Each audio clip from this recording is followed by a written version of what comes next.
Hello everyone, welcome to my channel. चलिए start करते हैं अपना होम साइंस का एक और टॉपिक। ठीक है फ्रेंड्स, इसके पहले वाली वीडियो में हम लोगों ने हेल्थ का जो है फर्स्ट पॉइंट अच्छे से डिस्कस किया था, जो कि था व्यक्तिगत स्वास्थ्य की परिभाषा। ठीक है, अर्थ एवं परिभाषा को हम लोगों ने अच्छे से समझा था। अब आगे इसका दूसरा पॉइंट देखते हैं, व्यक्तिगत स्वास्थ्य एवं स्वच्छता। तो ये है हमारा दूसरा पॉइंट। तो फ्रेंड्स ये देखिए, ये मैंने लिया है, ये देखिए व्यक्तिगत स्वास्थ्य एवं स्वच्छता। ये है होम साइंस क्लास 11 की किताब है। देखिए ये, इसमें से हम लोग डिस्कस करेंगे। एक बहुत ही अच्छा सा चैप्टर है, एकदम देखिए एक्यूरेट पॉइंट वाला चैप्टर है, व्यक्तिगत स्वास्थ्य एवं स्वच्छता। ठीक है फ्रेंड्स, आई होप आप लोगों को चीज़ें क्लियर दिख रही होंगी। तो चलिए अच्छे से डिस्कस करेंगे हम लोग इसके बारे में। चलिए स्टार्ट करते हैं। तो सबसे पहले हम लोग जानेंगे क्या है व्यक्तिगत स्वास्थ्य के। देखिए अर्थ और परिभाषा तो हम लोगों ने समझ लिया था। अब देखेंगे व्यक्तिगत स्वास्थ्य के लक्षण को जानेंगे। ध्यान से समझिएगा, व्यक्तिगत स्वास्थ्य के लक्षण कौन कौन से हैं। तो सबसे पहले देखेंगे कि स्वच्छता के लक्षण पहला है। देखिए उसमें पहला ही पॉइंट दिया था कि जिसके बाल घने, चिकने एवं चमकदार हो, तो वो क्या है, ये अच्छे स्वास्थ्य की निशानी है। क्या, चिकने घने बाल जो है अच्छे स्वास्थ्य की निशानी है। दूसरा पॉइंट है कि सभी तंत्र का समुचित कार्य, यानी जो हमारी बॉडी के अंदर जो सारे तंत्र हैं, पाचन तंत्र, उत्सर्जन तंत्र, रक्त परिसंचरण पर और श्वसन तंत्र, इस तरीके से बहुत सारे तंत्र हमारे शरीर के अंदर काम करते हैं।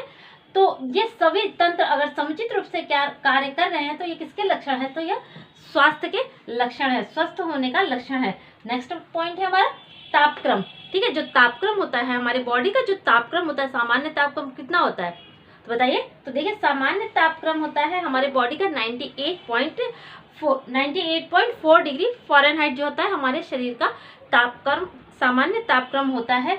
अगर ये सामान्य है तो क्या है, ये भी एक स्वस्थ होने का लक्षण है। देखिए ध्यान दीजिएगा कि तापक्रम भी है जो स्वस्थता का एक लक्षण है, इसको भी ध्यान दीजिएगा। संवेगात्मक स्थिरता, यानी कि शारीरिक, सिर्फ शारीरिक स्वस्थता ही जरूरी नहीं है, व्यक्ति मानसिक रूप से भी स्वस्थ होना चाहिए। ऐसा नहीं कि दिखने में अच्छा है, सुंदर है, लेकिन क्या है वो ना तो उसको बात करने का ढंग है, ना अपने संवेगों पर उसको कंट्रोल है। ठीक है, तो इस तरीके से संवेगात्मक स्थिरता भी स्वास्थ्य के लक्षण के अंतर्गत आता है। मांसपेशियों का सुविकसित एवं सुगठित होना, यानी फिजिकल अपीयरेंस, हमारी जो मांसपेशियां हैं वह अच्छे से विकसित हो, सारी मांसपेशियां अच्छे से भली प्रकार कार्य करती हो, तो ये भी क्या है, ये भी व्यक्तिगत स्वास्थ्य के लक्षण है। नेक्स्ट है आंखों में चमक और चेहरे पर जो है हमेशा ताजगी बनी रहती है। स्वस्थ व्यक्ति की आंखें हमेशा चमकदार और चेहरा हमेशा चमकीला, यानी ताजगी, फ्रेशनेस उसके स्किन पर हमेशा दिखाई देती है। ये सब क्या है, ये सारे जो है ध्यान दीजिएगा, ये व्यक्तिगत स्वास्थ्य के लक्षण है। अब आगे देखते हैं, नेक्स्ट देखेंगे हम लोग स्वास्थ्य एवं स्वच्छता के नियम कौन कौन से है। ठीक है, तो बहुत ध्यान से समझिएगा। तो सबसे पहला नियम है शारीरिक स्वच्छता, यानी जो हमारा बॉडी है, हमारी शरीर है, वह अच्छी तरीके से स्वच्छ होना चाहिए। ठीक है, ये पहला नियम है। दूसरा नियम है पौष्टिक भोजन, हमें नियत समय पर पौष्टिक और पाचनशील भोजन करना चाहिए। ऐसा नहीं कि तला भुना मसालेदार भोजन ही भोजन होता है, नहीं, पौष्टिक भोजन में सारे पौष्टिक तत्व से सारे पौष्टिक तत्व भोजन में जो है वह उपस्थित होने चाहिए, तभी भोजन क्या होता है, वो पौष्टिक होता है। व्यायाम भी बहुत ज़्यादा जरूरी है। ठीक है, हमारे शरीर के सारे तंत्र अच्छे तरीके से काम करते रहे, इसके लिए क्या आवश्यक है, इसके लिए आवश्यक है कि प्रॉपर जो है वह एक्सरसाइज, यानी कि व्यायाम किया जाए। नेक्स्ट है हमारा निद्रा एवं विश्राम। ठीक है, सिर्फ काम ही नहीं जरूरी है, शरीर को आराम देना भी उतना ही जरूरी है। ठीक है, काम करना तो जरूरी है, साथ ही साथ शरीर को आराम देना भी जरूरी है। ठीक है, नेक्स्ट है हमारा आनंददायक वातावरण। जो वातावरण होता है हमारे आसपास, हमारे घर का, हमारे जहाँ हम काम करते हैं, वो क्या वातावरण हमेशा वैसा कैसा होना चाहिए, खुशनुमा होना चाहिए, ना कि चिंतापूर्ण, टेंशन वाला माहौल जो कि नहीं होना चाहिए। घर का वातावरण हमेशा खुशनुमा यानी आनंददायक रखना चाहिए, जिससे कि शारीरिक और मानसिक दोनों रूप से आदमी जो है वह स्वस्थ रह सके। ठीक है, चिंता रहित जीवन, जो कि आज के टाइम पे एकदम पॉसिबल नहीं है। चिंता रहित जीवन क्या है, ये भी नियम है। ठीक है, इसको डिटेल में क्या डिस्कस करें, आगे बढ़ते हैं। आदतें जो है वो अच्छी होनी चाहिए, ये भी एक नियम है।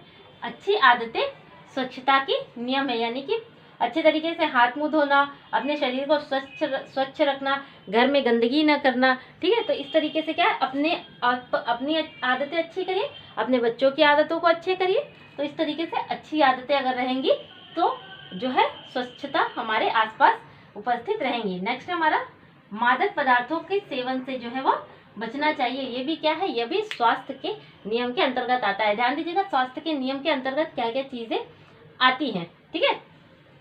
अब देखिए, अब आते हैं हम लोग मेन पॉइंट पे, जिससे कि एग्जाम में क्वेश्चन निकल के आते हैं, ठीक है फ्रेंड्स। तो चलिए देखते हैं शारीरिक स्वच्छता, यहीं से एग्जाम में क्वेश्चन निकल के आते हैं, इनको हम लोग अच्छे से डिस्कस करेंगे। सबसे पहले देखिए, त्वचा की स्वच्छता, मुंह एवं दांतों की स्वच्छता, आंखों की स्वच्छता, कान व नाक की स्वच्छता और बालों की स्वच्छता। ये सब क्या है, ये शारीरिक स्वच्छता एवं सुरक्षा के ये पॉइंट है। इनको हम लोग एक एक करके एक एक वीडियो में अच्छे से डील करेंगे। मेनली क्वेश्चंस जो है वो यहीं से निकल के आते हैं, ठीक है। तो आज के सेशन में हम लोग डिस्कस करेंगे त्वचा की स्वच्छता को। त्वचा की स्वच्छता को आज के सेशन में हम लोग बहुत ही अच्छे से डिस्कस करेंगे। तो फ्रेंड्स चलिए, आई होप आप लोगों को चीज़ें पसंद आ रही होंगी।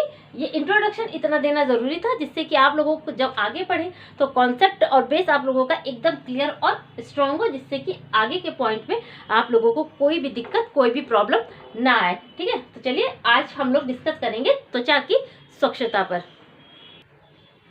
चलिए फ्रेंड्स, अब आगे देखते हैं त्वचा की स्वच्छता, ठीक है। त्वचा की स्वच्छता में देखिए, बहुत ही छोटा सा बट लेकिन ये भी एक इम्पॉर्टेंट पॉइंट है, इसलिए हम लोग इसको छोड़ेंगे नहीं, इसको भी हम लोग अच्छे से डिस्कस करेंगे।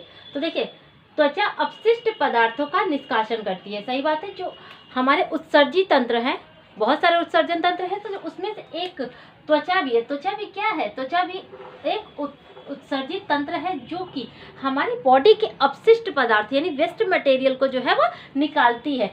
किस रूप में निकालती है, आप लोग बता सकते हैं? पसीने के रूप में। बिल्कुल सही बात है, जो त्वचा होती है वह हमारे बॉडी के अपशिष्ट पदार्थ को पसीने के रूप में बाहर निकालती है, ठीक है। अगर हमारी त्वचा पर देखिए गंदगी बन जाएगी, तो त्वचा पर अगर गंदगी मैल हो जाएगा तो क्या होगा, उसके त्वचा के हमारी स्किन के रोम छिद्र होते हैं, रोम छिद्र क्या हो जाएंगे, वो बंद हो जाएंगे, ठीक है। अगर रोम छिद्र बंद हो गए तो क्या होगा, अनेक चर्म रोगों का फिर जन्म हो जाएगा, ठीक है। अनेक चर्म रोगों का जन्म भी हो जाएगा, साथ ही साथ ध्यान दीजिएगा, साथ ही साथ फेफड़ों तथा गुर्दों को अधिक कार्य करना पड़ेगा। क्यों?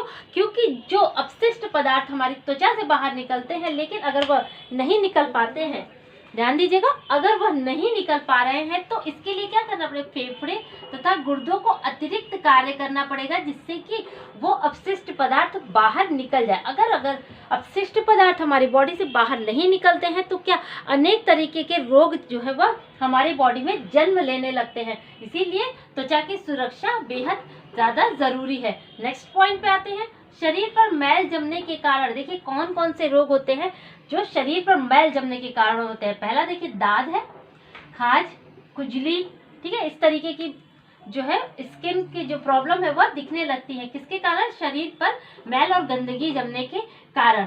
फोड़े हैं, फुंसी है, ये सब क्या होता है, ये सब हमारे बॉडी में जो है वह पनपने लगते हैं। इसलिए त्वचा की सुरक्षा करना बेहद ज़रूरी है। इसके लिए क्या करना चाहिए, इसके लिए प्रतिदिन हमें स्नान करना चाहिए, हमें प्रतिदिन नहाना चाहिए। अगर बहुत ज़्यादा ठंड है तो आप गर्म पानी का इस्तेमाल करिए, लेकिन प्रतिदिन स्नान करिए। अगर स्नान नहीं कर पाते हैं तो क्या, गीले तौलिए से आप अपनी पूरी बॉडी को अच्छी तरह से रगड़ के साफ भी कर लेंगे तो भी वो क्या होता है, वह भी उससे भी हमारी त्वचा, हमारी स्किन जो है अच्छे से साफ हो जाती है। इसलिए प्रतिदिन त्वचा को साफ रखना बेहद ज़रूरी है। इसका रीज़न ये है कि अगर रोम छिद्र मैल के कारण बन जाएंगे तो क्या होगा, फेफड़े तथा गुर्दों को अतिरिक्त कार्य करना पड़ेगा।